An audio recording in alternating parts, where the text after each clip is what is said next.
మాత శ్రీ మహారాజ్ఞి సింహాసనేశ్వరికి నీరాజనం.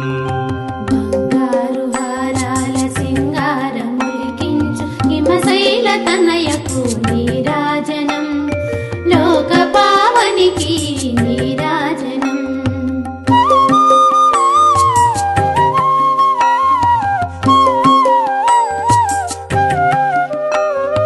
కల్పతరువై మమ్ము కాపాడు కరములకు కనకంబు కాసులతో నీరాజనం.